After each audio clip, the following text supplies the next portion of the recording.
capítulo 13. Nós vamos ler o versículo 22.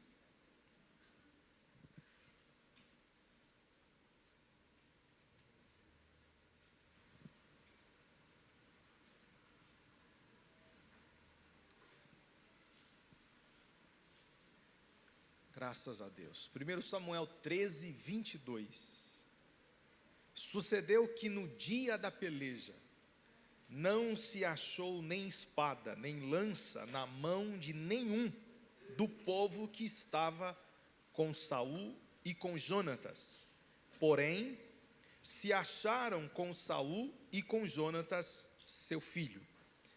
Veja só, não havia nem espada e nem lança na mão de ninguém, exceto Saul e Jonatas, seu filho. Capítulo 14, versículo 6. Capítulo 14, versículo 6. Disse, pois, Jonatas ao seu escudeiro: vem, passemos a guarnição destes incircuncisos, porventura o Senhor nos ajudará nisto. Porque para o Senhor nenhum impedimento há, de livrar com muitos ou com poucos. Então o seu escudeiro lhe disse: faz tudo segundo inclinar teu coração, e eis-me aqui contigo, a tua disposição será a minha. E disse, pois, Jonatas: eis que passaremos aqueles homens, e nos daremos a conhecer a eles. Se nos disserem assim: parai, até que cheguemos a vós, então ficaremos onde estamos, e não subiremos a eles. Porém, se disserem: subi a nós, então subiremos, pois o Senhor nos entregou nas nossas mãos. Isto nos servirá de sinal. Dando-se, pois, ambos a conhecer a guarnição dos filisteus, disseram estes: eis que já os hebreus estão saindo dos buracos em que se tinham escondidos. E os homens da guarnição responderam a Jonatas e ao seu escudeiro: subi a nós, e nós vos daremos uma lição. E disse Jonatas ao escudeiro: sobe atrás de mim, porque o Senhor os entregou nas mãos de Israel. Amém. Apenas até aqui.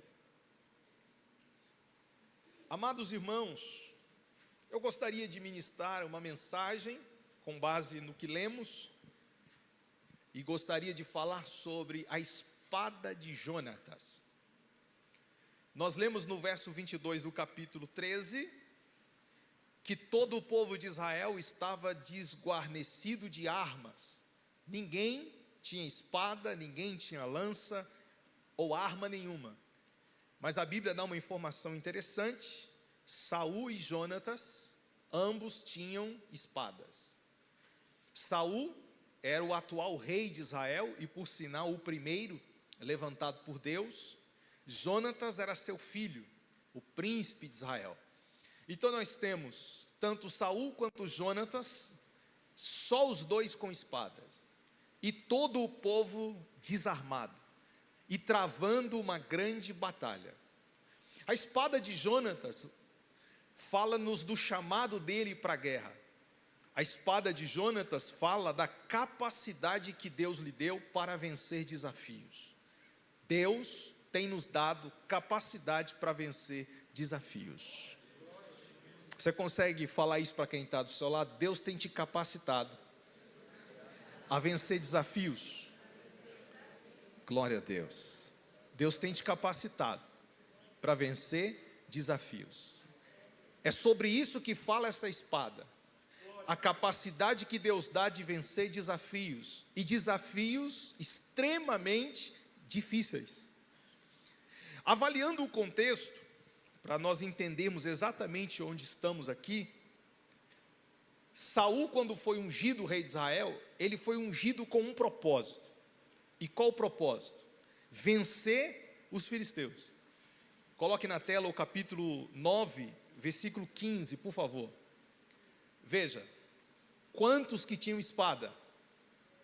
2, Saul e Jonatas. Se a espada fala da capacidade que temos de vencer desafios, então, olhando para Saul e Jonatas, os dois deveriam ter a mesma capacidade, a mesma disposição, o mesmo ânimo, a mesma força de vontade para vencer. Porém, não foi isso que aconteceu. Nós vamos olhar um contraste aqui. Saul tinha espada, mas não tinha disposição para vencer. Jonatas tinha espada, mas tinha disposição para vencer. Então o problema não é a espada, é a disposição para vencer. Eu não sei como é que está a tua disposição. Eu não sei como está o teu ânimo. Eu não sei como está a sua coragem. Mas Deus te colocou uma espada na mão. E se a tua espada não está sendo usada, Deus vai ativar a sua fé hoje. E você vai sair daqui em nome de Jesus, empoderado pelo Espírito Santo, para usar aquilo que Deus colocou nas suas mãos para usar. Qual o propósito de Saul? Capítulo 9, versículo 15. O Senhor, um dia antes de Saul chegar, revelou a Samuel dizendo, revelação de Deus para Samuel, o profeta: amanhã, a estas horas, eu vou enviar um homem da terra de Benjamim. Você vai ungí-lo por príncipe sobre o meu povo de Israel, e ele livrará o meu povo das mãos dos filisteus. Está aí o propósito de Saul. Ele vai ser ungido, e ele vai livrar o meu povo das mãos dos filisteus, porque atentei para o meu povo, porque o seu clamor chegou a mim. Qual o propósito de Saul? Para que Deus derramou unção na cabeça de Saul? Para Saul vencer os filisteus. Então Samuel chama Saul, dá a ele as orientações, e agora esse Saul, ele é incumbido de vencer os filisteus. No capítulo 10, no versículo 5, capítulo 10, versículo 5, então seguirás a Gibeá, onde está a guarnição dos filisteus. Guarnição, preste muita atenção nisso aqui. O que é uma guarnição? Um conjunto, uma tropa de homens, aproximadamente 20 homens. Pode ser um pouco para mais ou um pouco para menos, é uma média. É uma tropa organizada, uma tropa de elite, que o exército colocava em pontos estratégicos de vários lugares. Havia uma tropa dos filisteus que era extremamente temida. Talvez o poder bélico daquela tropa era muito grande. E essa tropa estava em uma região chamada Gibeá. Diga, Gibeá. Por que Gibeá?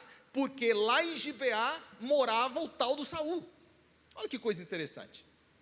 A tropa dos filisteus morava no lugar de onde Deus levantou o homem que reinaria sobre Israel para vencer os próprios filisteus. De Gibeá, Saul veio e houve uma unção sobre ele. Agora esse mesmo Saul estava sendo enviado para a região de Gibeá, onde ele morava. Olha só, capítulo 10, versículo 5. Então seguirás a Gibeá, onde está a guarnição dos filisteus, e há de ser que entrando na cidade, encontrarás um grupo de profetas que descem do alto, precedidos de saltério, tambores e flautas, harpas, e eles estarão profetizando. Verso 6. O Espírito do Senhor se apossará de ti, e profetizarás com eles, e tu serás mudado em outro homem. Olha isso, gente. Saul, ele é enviado até Samuel. Samuel lhe dá as diretrizes. Você será ungido por Deus e você terá a capacidade de vencer os filisteus. Eu acho que Saul pensa: eu? Como assim? Vencer um exército inteiro? É impossível. E Samuel olha para ele: só vai para a tua casa, porque quando você chegar em Gibeá, aonde você mora, o Espírito Santo vai se apoderar de você, e você será transformado em outro homem. Agora olha o verso 7, preste muita atenção no verso 7. Quando estes sinais te sucederem, faz o que a ocasião te pedir, porque Deus é... Meu Deus do céu. Olha só, Saul diante de Samuel. Samuel derrama uma unção sobre ele e diz: Saul, volta para a tua casa.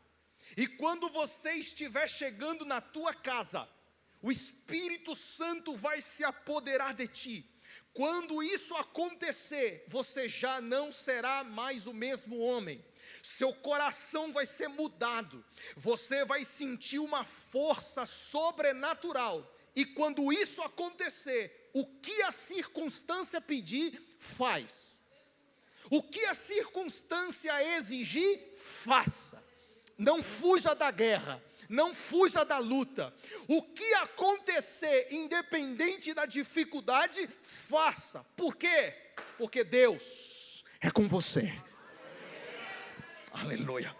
Sem Deus, não faça nada. Mas se Deus estiver na frente, se Deus estiver na direção, se Deus te ungiu, se Deus te chamou, se Deus te capacitou, não fuja da guerra, não fuja da luta. Faça o que a circunstância te pede, faça o que a dificuldade propõe. Não fuja, porque Deus é contigo. Mas afinal de contas, que circunstância era essa? O que de verdade Samuel estava propondo para Saul? No verso 8 nós temos um pequeno detalhe que faz toda a diferença. Olha o verso 8. Tu, porém, descerás adiante de mim a Gilgal, e eis que eu descerei a ti para sacrificar holocausto e apresentar ofertas pacíficas. 7 dias esperarás, até que eu venha ter convosco e te declare o que hás de fazer. Então o que Samuel estava orientando Saul? Você será ungido, você vai chegar em Gibeá, o Espírito vai se apoderar de você, você será transformado, e o que a circunstância pedir, faça. E quando você fizer, e após, somente, se fizer, você vai descer para Gilgal. Isso aqui é muito importante. Não é para descer para Gilgal sem antes fazer o que a circunstância te pedir. Mas o que ou qual circunstância era essa? No verso anterior, no capítulo 10, e no versículo 4, no versículo 5, melhor dizendo, no versículo 5, então seguirás a Gibeá, onde está a guarnição dos filisteus. Onde está o quê? Aonde que essa guarnição estava? Em Gibeá. Aonde Saul morava? Onde o Espírito Santo ungiu ele? Está entendendo ou não? Alguns não estão. Eu vou ter que explicar. Olha só. A guarnição dos filisteus estava em Gibeá. Ele dominava aquela região. Deus escolheu Saul de Gibeá, onde a guarnição dominava. Tirou ele de lá, ungiu ele. Agora ele é enviado para a mesma cidade. Quando ele chega na cidade, o Espírito se apodera dele. Agora ele precisa fazer alguma coisa. E o que ele deveria fazer na concepção de vocês? Lutar, ora. Contra quem? Contra a guarnição. Era óbvio. Porque Deus o ungiu para livrar o povo de Israel das mãos dos filisteus. O propósito de Saul era batalhar contra aquela guarnição. E por que ele não fez? Porque ele decidiu se esconder. Que barulho, esse barulho aqui dentro, gente? Misericórdia, estou pensando que está tendo carreata aí fora. Não é violão, desliga tudo, desliga tudo, só deixa eu aqui. É esse aqui?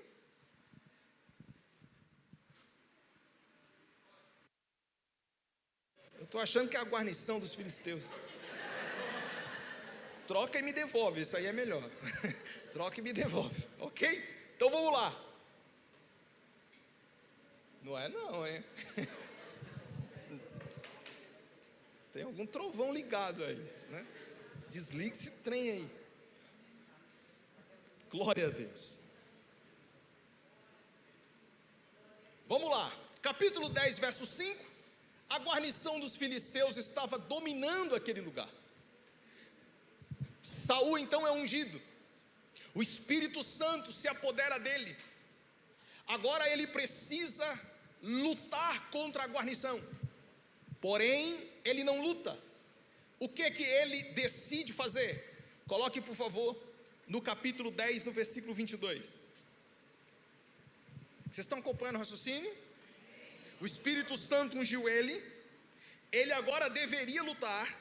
No capítulo 10, no versículo 5, nós tínhamos a guarnição, mas ele simplesmente, no capítulo 10 e no versículo 22, diz assim: então tornaram a perguntar ao Senhor, se aquele homem viera ali, e respondeu o Senhor, está aí, escondido entre a bagagem. Quem é que estava escondido na bagagem? O tal do Saul, gente. Então, peraí, pastor, agora confundiu. Vamos lá. Um homem que foi ungido, o homem que foi cheio do Espírito Santo, o homem que deveria lutar, mas não lutou. Por que não lutou? Porque ele escolheu se esconder. Conseguiu entender isso? O Espírito Santo ungiu, ele deveria lutar, mas não lutou. Ele decidiu se esconder. Cheio do Espírito Santo e escondido. Ai, ai, ai. Ungido, mas escondido. Um novo homem, mas escondido. Deus não te chamou para ficar escondido. Deus te chamou para lutar. Ai, meu Deus, eu não sou muito de ficar fazendo essas coisas não, irmão, mas eu estou sentindo aqui, vou fazer. Olha bem bonito para esse menino bonito está do teu lado, essa mulher aí, fala para ele: Deus não te chamou para ficar escondido. Deus não te chamou para ficar escondido. Não, Deus não te chamou para ficar escondido. O Senhor te chamou para viver aquilo que Ele estabeleceu para você. Você tem um propósito. Você tem um chamado, você tem uma espada. Deus não ungiu você para você ficar escondida. Deus não ungiu você para você ficar escondido. Deus ungiu você e te transformou em uma nova criatura, um novo homem, para você se levantar e fazer aquilo que Deus pediu para você fazer. As bagagens não são para você. Não são. Ele decidiu esconder-se atrás das bagagens. Por quê? Porque teve medo de cumprir o seu propósito. Quantos que por medo de cumprir a chamada, quantos que por medo de cumprir o propósito, decidem deliberadamente se esconder? Porém eu tenho uma boa notícia para você. Qual? Deus te acha. Deus te acha. Você acompanhou o texto? Você acompanhou o texto? Então tornaram a perguntar ao Senhor, se aquele homem vier ali. E quem foi que respondeu? Quem que respondeu? Quem que respondeu? O Senhor. Fala comigo. Glória a Deus. O Senhor. E por que o Senhor respondeu? Porque Ele está te vendo. Ele sabe por onde tu anda. Ele sabe quem é você. Ele sabe o que derramou sobre você. Ainda que você tente se esconder, Ele vai te ver. Ele vai te achar. Ele vai te buscar. Ele vai te pegar. Eu vou ficar escondidinho aqui que ninguém vai me notar. Coitado. E o Senhor, meu filho, que te chamou, que investiu na tua vida, que te deu espada, que te deu unção, e o Senhor que capacitou você. Você foi chamado para a guerra, você foi chamado para a batalha, soldado, e não para ficar atrás de bagagens. Você foi chamado para a batalha, você é soldado do Senhor. O Senhor revelou o lugar onde Saul estava. Saul deveria lutar, mas ele não lutou, ele decidiu se esconder.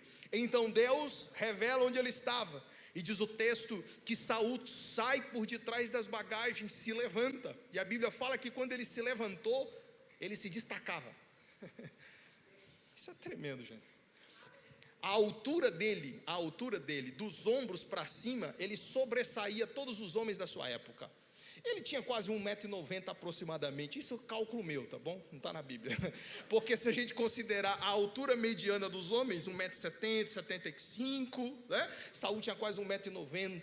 Um homem alto que sobressaía dos ombros para cima. Porque quando você decide se levantar, Deus te faz sobressair.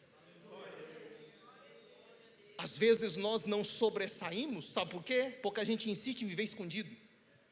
A gente insiste em viver atrás das bagagens. É por isso que as coisas não fluem, é por isso que as coisas não andam, é por isso que as coisas não crescem, é por isso que as coisas não prosperam, porque a gente insiste em viver escondido. Mas quando a gente decidir se levantar, se prepare para o que Deus vai fazer através de você. Saul então se levanta. No capítulo 10, ele é aclamado rei. No capítulo 11, ele tem sua primeira luta e ele consegue vencer.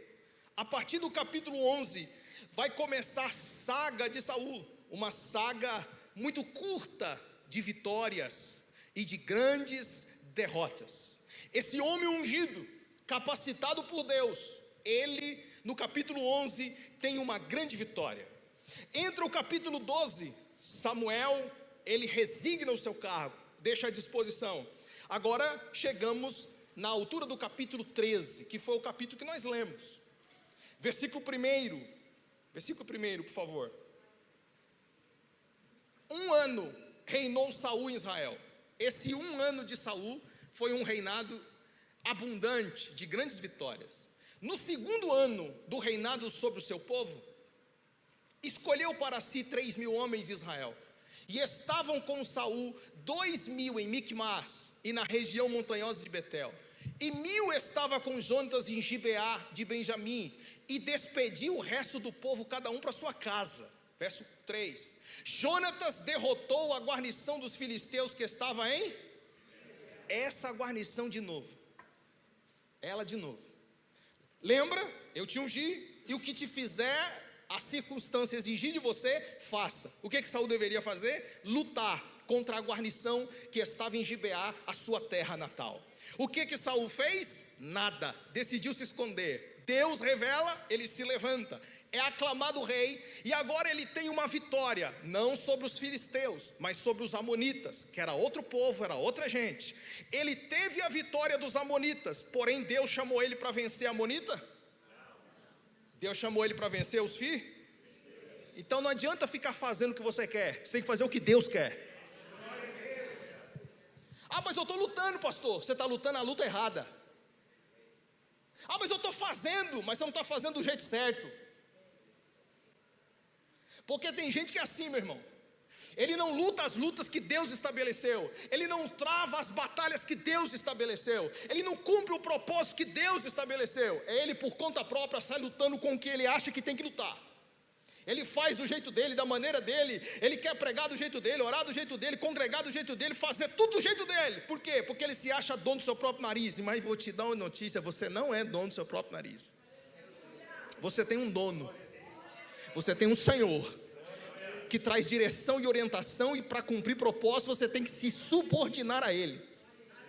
Deus então chama Saul para vencer a guarnição, ele não vence. 1 ano se passou, e Saul talvez pensou: bem, eu deveria lutar, não lutei, mas eu lutei outra guerra, venci. Se eu venci, é porque Deus está comigo. Se Deus está comigo, ele vai até se esquecer daquela guarnição. Vai pensando que Deus se esquece do que ele mandou você fazer. Vai pensando que Deus esquece para cumprir o que ele já estabeleceu para cumprir. 1 ano se passou. Sabe para onde Saul foi? Ele pegou 2.000 homens e foi para a cidade, ou para a região de Micmas. A região de Micmas, ele ficava muito perto da região de Gibeá, onde ele morava. Micmas e Gibeá só era dividido por uma montanha. Eram 5 quilômetros aproximadamente de uma região para outra. A palavra Micmas tem um nome sugestivo. Qual? Esconderijo. Não é que o cara resolveu ficar escondido de novo? Tem gente que gosta, irmão, fica escondidinho. Ele estava atrás da bagagem, aí ele levantou, teve uma vitória, aí ele foi esconder de novo. Ele levanta, tá igual o golfinho, né? Fica escondido, levanta, faz uma gracinha e volta. Ô filhão, tu não é golfinho não, meu irmão. Para de graça, varão. Para de graça, minha irmã. Deus te chamou para coisas grandes e firmes. Eu não estou bem. Estou desanimado. Não gostei. Para de graça. Para de graça. Deus te deu espada na mão. Chega desse mimimi, chega dessa covardia espiritual. Se levante na posição que Deus te chamou para viver. Vai ter problema, vai ter luta, vai ter dificuldade, vai ter gente olhando torto, vai ter gente pisando no teu pé, vai ter gente incompreendido, mas Deus é contigo. Você tem que entender isso. Deus é com você. O cara pegou 2.000 homens e foi para a cidade ou para a região de Miquimás. E onde Jonatas, o filho dele, ficou? Em Gibeá. Está errado isso aqui. Quem tinha que ficar em Gibeá era Saul. Quem tinha que derrotar a guarnição dos filisteus era Saul. Mas Jonatas ficou lá, enquanto que Miquimás foi receber o tal do Saul. E a Bíblia fala no versículo 3 que Jonatas derrotou a guarnição. Qual que era a dificuldade? Derrotar a guarnição. Então Jonatas cumpriu. Jonatas fez. Se tu não fizer, Deus vai levantar outro para fazer. Vou falar de novo. Se tu não fizer, Deus vai levantar outro para fazer. Mas isso não vai apagar o que Deus estabeleceu para você fazer. O Gibeá é seu lugar. É lá que Deus vai te honrar. Foi lá que você foi ungido. Foi lá que Deus derramou graça. Foi lá que Ele te transformou em um novo homem. É em Gibeá que você tem que vencer os filisteus da sua vida. É em Gibeá que você tem que enfrentar as dificuldades da sua vida. Mas ele decidiu sair de Gibeá e ir para outro local, achando que talvez Deus se esqueceria. Mas não se esquece. Então Jonatas se levanta no verso 3. E ele luta contra a guarnição dos filisteus e ele derrota a guarnição. Agora olha só, a continuidade do texto. Jonatas derrotou a guarnição dos filisteus que estava em Gibeá. O que os filisteus ouviram? Pelo que Saul fez tocar trombeta por toda a terra, dizendo: ouçam isso os hebreus. Verso 4. Todo Israel ouviu dizer.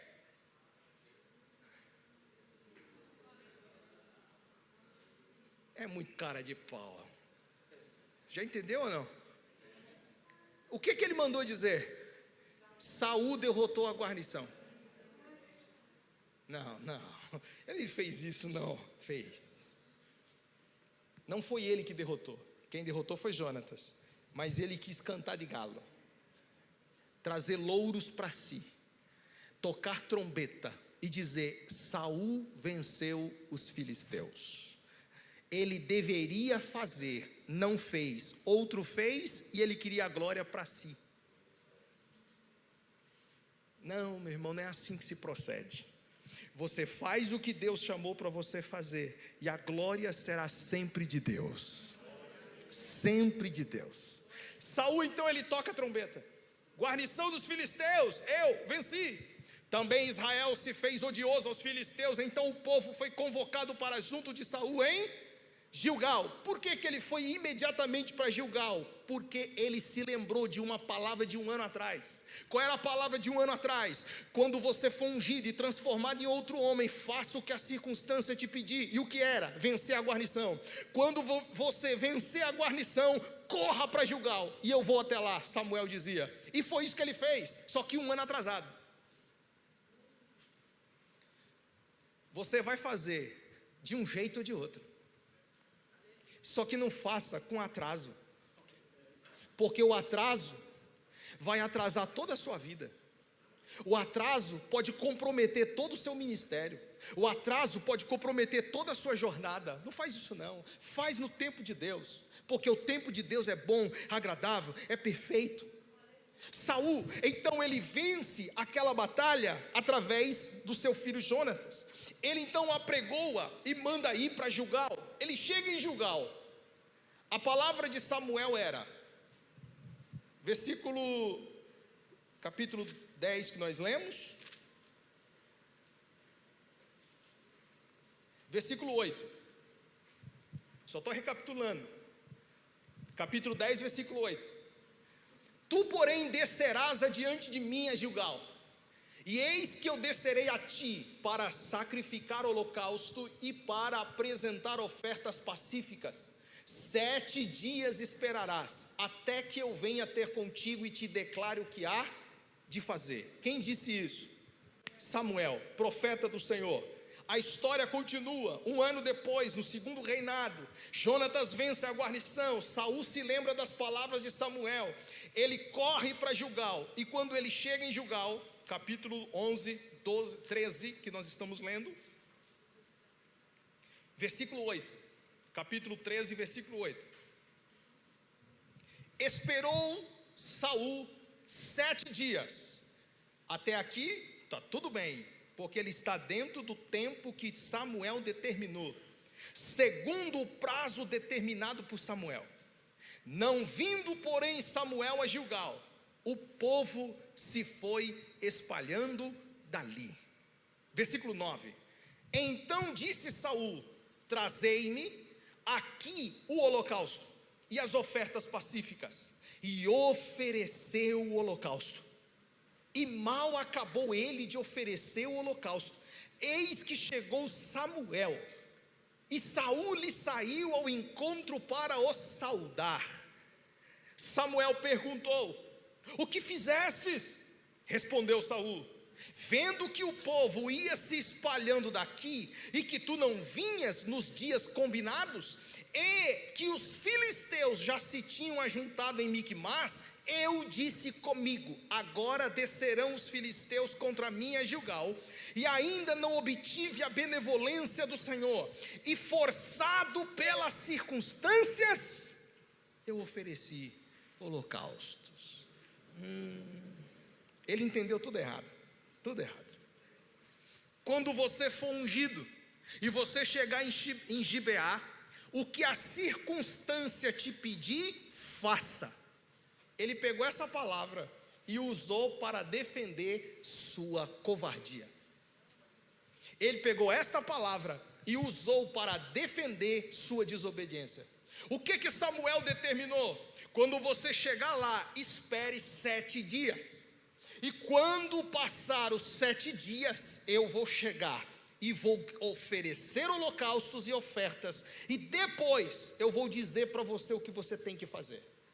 7 dias passou, o povo que estava com ele, que era o exército que ele tinha nas mãos, começou a fugir, porque quando os inimigos se levantaram, os filisteus, o povo de Israel se dividiu em 3 grupos. 3 grupos. O primeiro grupo, você pode encontrar no versículo de número 6, diz o texto no versículo 6: vendo, pois, os homens de Israel que estavam em apuros, porque o povo estava apertado, esconderam-se em cavernas, em buracos, em penhascos, túmulos e cisternas. O primeiro grupo do povo foi o grupo que se escondeu. O segundo grupo, agora no versículo 7, também alguns dos hebreus passaram o Jordão para a terra de Gade e de Gileade. O segundo grupo de pessoas fugiram. E o terceiro grupo, ainda no versículo 7, estando este ainda em Gilgal, o povo permaneceu com Saul, estando este ainda em Gilgal, e se encheu de temor. O terceiro grupo foi aqueles que permaneceram. Então vamos lá, 3 grupos. Os filisteus se levantam. Primeiro grupo se esconde. Segundo grupo foge. O terceiro grupo permanece. De novo, primeiro grupo se esconde. Segundo grupo foge. O terceiro grupo, qual grupo você está? Qual grupo você está?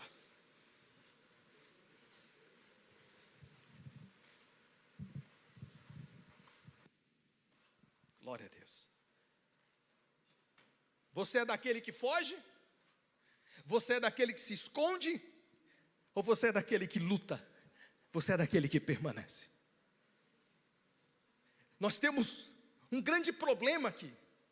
O povo dos filisteus em grande número, carros, cavalos e cavaleiros. O povo de Israel que deveria se juntar para vencer essa guerra, eles se dividem. Um reino dividido não subsiste. Um povo dividido não subsiste. Por isso devemos unir forças, fracos, fortes, grandes ou pequenos, mas juntos, sempre juntos, porque o Senhor dos exércitos está conosco. Talvez hoje você veio na condição de grupo que está escondido, com medo de lutar, com medo de vencer, com medo de enfrentar.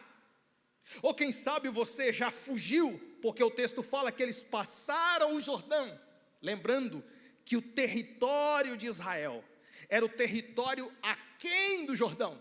Eles tiveram que passar o Jordão para conquistar a terra. Então o que esse grupo fez? Atravessou o Jordão para ficar do lado de lá. E Deus não te chamou para você voltar além do Jordão.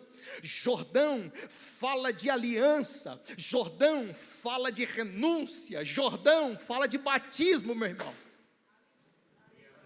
Você foi batizado para estar do lado de cá. Você foi batizado para fazer a obra de Deus do lado de cá. Quem atravessa o Jordão de volta é voltar às velhas práticas do pecado. Quem atravessa o Jordão de volta é renunciar ao chamado. Quem atravessa o Jordão de volta é renunciar a Cristo. E Cristo não te chamou para voltar para o Jordão. Seu lugar é na batalha. Seu lugar é aqui, na presença do Senhor. Infelizmente, alguns decidem voltar além do Jordão. Mas, uma boa notícia, um outro grupo decidiu permanecer. Um outro grupo decidiu ficar. E tem uma informação muito importante aqui nesse versículo, no versículo 7. Os que permaneceram se encheu de medo. Mas permaneceu. Eles estavam com medo, mas ficou. Eles estavam com medo, mas não desanimaram. Estava com medo, mas ficou lá. Não importa a condição em que você esteja, mas permaneça. Não importa a condição em que você está hoje, mas permaneça. Deus te chamou para permanecer. Fique firme, irmão. Fique firme, irmã. Mesmo com medo, porque o Senhor vai bradar nisso aí. Deus vai bradar nessa história. Deus vai fazer. Saul, ele vai com o povo. 7 dias se passam. Agora o povo decide abandonar Saul. Alguns, não são todos. Alguns decidem abandonar Saul. Saul entra em desespero. E por precipitação, ele decide sacrificar o que ele não foi autorizado a fazer. Tem coisas que você não é autorizado a fazer. Todas as coisas te são lícitas, mas nem todas as coisas te convém fazer. O que Saul deveria fazer? Esperar, porque a obediência é fundamental no processo da vitória de todos os nossos desafios. Mas Saul, infelizmente, ele deu lugar à precipitação. E por causa da sua precipitação, agora ele decide fazer o que não foi autorizado a fazer. Resultado, Samuel chega, o corrige, o exorta. E olha só a exortação de Samuel no capítulo 13 e no versículo 13. Então disse Samuel a Saul: procedestes neciamente, tolo, em não guardar o mandamento que o Senhor teu Deus te ordenou, pois teria agora o Senhor confirmado o teu reino para sempre. Mas já agora não subsistirá o teu reino, e o Senhor buscou para si um homem que lhe agrada, e já lhe ordenara que seja príncipe sobre o seu povo, porque não guardou o que o Senhor te ordenou. O que é mais importante na vida? Guardar o que Deus manda. No processo de batalhas da vida, o que é mais importante? Guardar a palavra de Deus.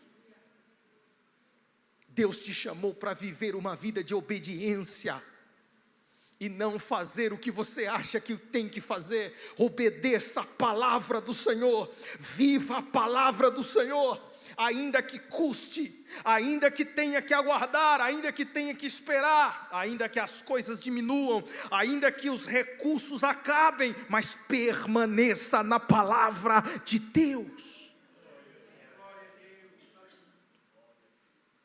Capítulo 14,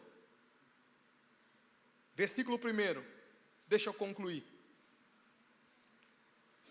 Eu falei de um homem que foi ungido, transformado, tinha chamado, tinha espada, mas ele decidiu desobedecer. Agora nós estamos diante de um outro homem, Jonatas, que também tinha espada, só que a ação dele foi totalmente diferente. Olha só o que Jonatas fez no capítulo 14, e no versículo 1.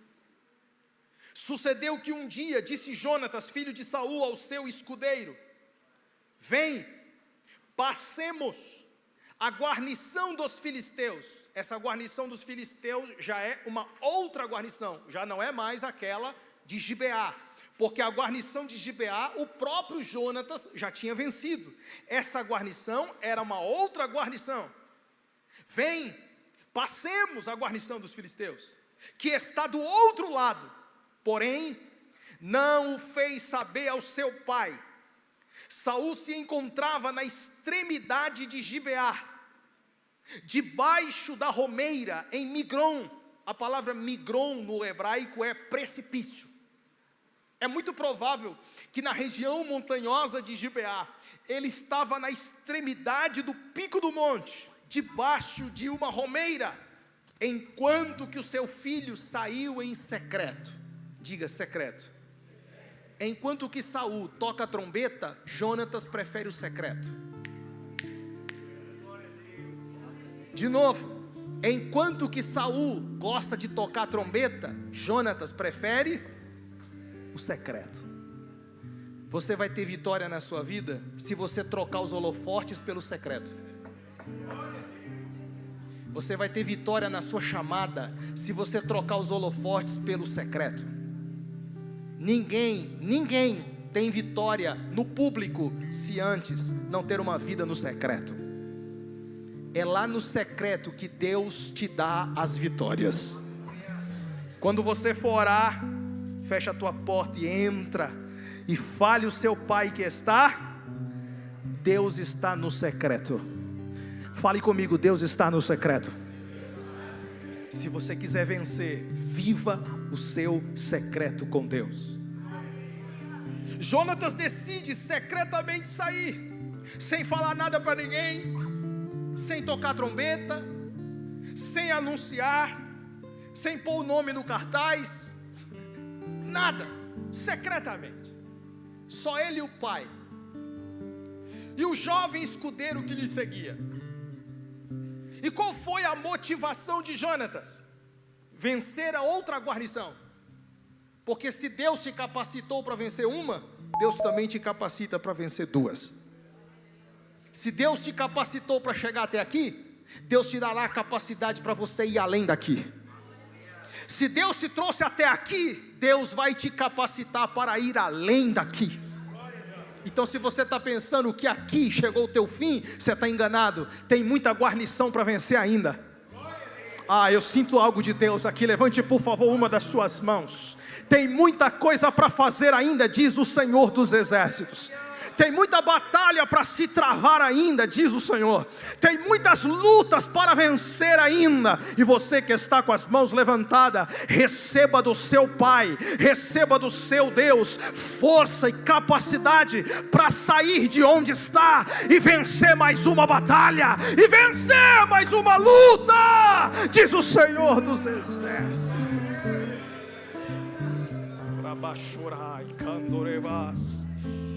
Oh Jesus amado, Jonatas sai no secreto. Qual o propósito? Vencer outra guarnição. Deus me ajudou a vencer uma, Deus vai me deixar e me capacitar a vencer outra. Agora os dois saem escondidos. E agora no versículo de número 4, entre os desfiladeiros pelos quais Jonatas procurava passar a guarnição dos filisteus, deste lado havia uma penha íngreme, uma rocha, e do outro outra, que se chamava Bozés, e a outra Sené. Uma delas se erguia ao norte, defronte de Micmas, e a outra ao sul, defrente de Gibeá. Então preste atenção, de onde Jonatas saiu até chegar à guarnição dos filisteus, ele tinha que passar por duas rochas, por duas montanhas. Uma se chamava Bozés e a outra se chamava Sené. O que significa esses nomes? Escorregadio e espinhoso. Pegou ou não? Bozés, escorregadio. Sené, espinhoso. O caminho escorrega, o caminho é espinhoso, mas não para, continua. No caminho você tropeça, no caminho você se fere, mas continua, porque a guarnição está do outro lado, e o Deus de Israel vai te capacitar a vencer. Tem gente que na primeira montanha para, e Deus não te chamou para parar. Pastor, está difícil, pastor, chegar. Continua. Deus colocou espada na tua mão. Se você parar, quem é que vai vencer? Então Deus te chamou para avançar, Deus te chamou para continuar.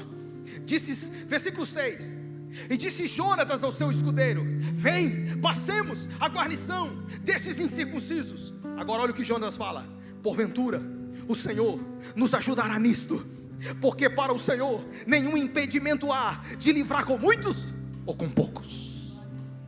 Sabe por que Jonatas falou isso? Porque estava só ele e o dois, só ele mais um. Eu acho que o escudeiro olhou para Jonatas e falou: Jonatas, fala uma coisa para mim, só nós dois vamos lutar contra 20 homens? Sim. Só nós dois vamos vencer a guarnição dos filisteus? Sim. E por quê? Porque para Deus nada é impossível. Ou com um grande exército, ou só com nós dois, o Deus de Israel vai nos dar vitória nisso. A quantidade não importa, o que importa é o que Deus chamou para você fazer. Com pouco ou com muito recurso você vai chegar. Com pouco ou com muito recurso Deus vai fazer, porque o poder não está no recurso, o poder está em Deus. Está em Deus. Então o escudeiro lhe disse: faz tudo o que inclinar o teu coração, eis-me aqui contigo, a tua disposição será a minha. Traduzindo, estamos juntos, fechado. Se Deus está nesse negócio, eu estou contigo, vamos embora. Versículo 8, disse Jonatas: passaremos aqueles homens e nos daremos a conhecer a eles. Se, essa palavra se, condicional, revela propósito. O que Jonatas estava propondo ao seu escudeiro? Um sinal. E crente gosta de sinal, viu, gente? Pensa num grupo de gente que ama sinal. Se Deus dá um sinal eu vou, se Deus dá um sinal eu faço. Mas tem que ser assim mesmo, vai que quebra a cara, né? Se nos disserem assim: parai, até que cheguemos a vós outros, então nós vamos ficar onde nós estamos e não vamos subir para eles. Porém, se nos disser: sobe aqui, então vamos, que Deus nos deu vitória. É como se Jonas está dizendo assim: ó, vamos fazer o seguinte, antes de ir vamos orar. E a oração é simples. Se a gente chegar lá e aqueles filisteus olhar para nós e dizer: sobe aqui, pode subir que Deus já nos deu vitória. Mas se eles falar: fica aí que eu estou indo, eu estou fugindo. Cai fora, porque Deus não está nesse negócio. Tem coisa que você tem que fugir, irmão. Ai. Tem que falar tudo. Tem coisa que você tem que fugir, porque tem coisa que Deus não está no negócio. Não, mas Deus não me chamou para recuar. Então avança e quebra a cara. Tem coisa que você tem que fugir, sim. Se Deus não está no negócio, diga não. Se Deus não está no negócio, sai fora. Se Deus não está no negócio, pega outro caminho. Porque se Deus falou foge, foge. Mas se Deus falou vai, pode ir. Mas não tem dinheiro, pode ir. Mas não tem, pode ir. Se Deus falou vai, vai, porque Ele cuida do resto. Foi mais ou menos o pacto que Jonatas falou com seu escudeiro, e ele concordou. O que dois de vós ligar na terra é ligado no céu. Agora os dois chegam. O despenhadeiro, parte alta. Os filisteus com a guarnição estavam na parte de cima. Jonatas chegou. Aí os filisteus olhou: ah lá os hebreus. Aí começaram a tirar uma com a cara de Jonatas. Aí os hebreus decidiram fugir dos buracos. Olha lá. Ué, mas só tem dois? E Jonatas calado. Fala não, só fala no tempo certo. Aí os filisteus olhou: sobe aqui. Aleluia. Os crentes do sinal já pegou o mistério. Os crentes do sinal já entenderam o mistério, não é? Os filisteus: sobe aqui, que eu vou dar uma lição em vocês. Aí Jonatas olhou para o escudeiro. Você entendeu o mistério aí? Deus está conosco. Deus vai nos dar vitória nisso aí. E Deus é tão bom, irmão, mas tão bom, que o desfiladeiro em que Jonas estava era extremamente apertado. O caminho era bem apertadinho. Não era um caminho aberto, porque se fosse um caminho aberto, 20 contra 2 ao mesmo tempo, ia dar trabalho. Então Deus preparou tudo certinho. Caminho bem apertadinho, é um de cada vez. Ah, você está de brincadeira, irmão. Só Deus para fazer uns negócios desses, irmão. Deus podia preparar a batalha em um lugar aberto, e Jonas teria mais dificuldade. Então, para facilitar a vida de Jonas, Deus preparou um caminho apertadinho. O caminho é apertado, mas vale a pena, irmão. O caminho é apertado, mas vale a pena, irmão. O caminho é difícil, mas vale a pena, irmão. Não saia do caminho apertado, porque te conduzirá à vida.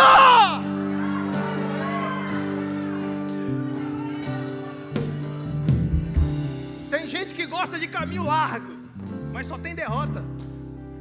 Mas tem gente que prefere o caminho apertado. Se prepare para grandes vitórias.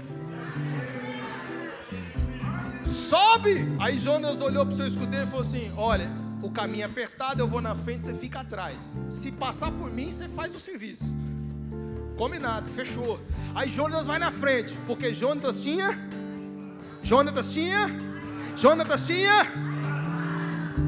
Aleluia. Você tem espada. Jonas se levantou. E a Bíblia fala, capítulo 14. Pode parar ou não? Obrigado, vou continuar. Capítulo 14. Qual o texto nós estamos? Meu Deus do céu. Estou tão empolgado aqui que eu estou perdendo o texto. Capítulo 14, versículo 13. Então trepou. Eita, que palavra, hein? Trepou Jonas de gatinhas, e o seu escudeiro atrás. Como assim, pastor? Lembra que eu falei que o caminho é apertado? O que Jonas fez? Já que o caminho é apertado, não dá para andar de qualquer jeito. Então diz o texto que Jonas, ele foi igual gato.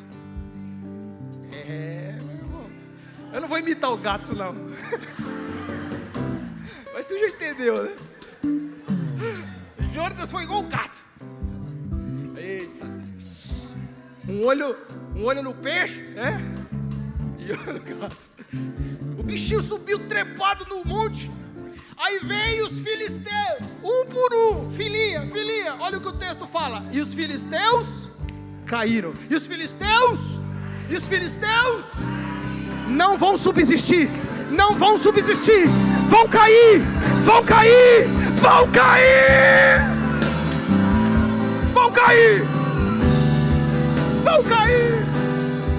Aleluia. Os filisteus caíram diante de Jonas, e o seu escudeiro matava atrás dele, porque Jonas não precisar perder tempo para matar ninguém. Ele só derrubava e o escudeiro acabava o resto. Chegou, verso 14. E sucedeu essa primeira derrota em que Jonas e seu escudeiro mataram perto de 20 homens em cerca de meia geira de terra, um lugarzinho extremamente pequeno. Deus fez algo grande. De novo, em um lugarzinho extremamente pequeno, Deus fez algo grande. De novo, no lugarzinho extremamente pequeno, Deus fez algo grande. A minha fé é pequena, é suficiente, Deus vai fazer algo grande. A minha força é pequena, é suficiente, Deus vai fazer algo grande. Meu ânimo é pouco, é suficiente, Deus é quem faz. Deixa eu parar por aqui.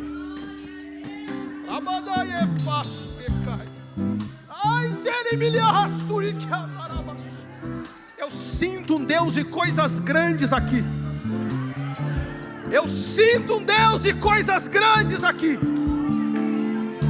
Só quem tem espada está entendendo.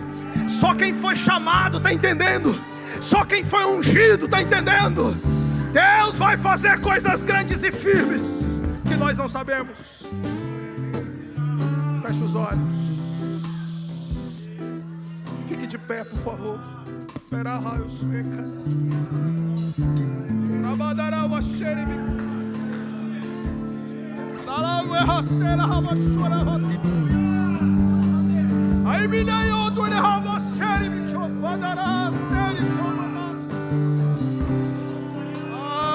Eu sinto um Deus de coisas grandes na casa.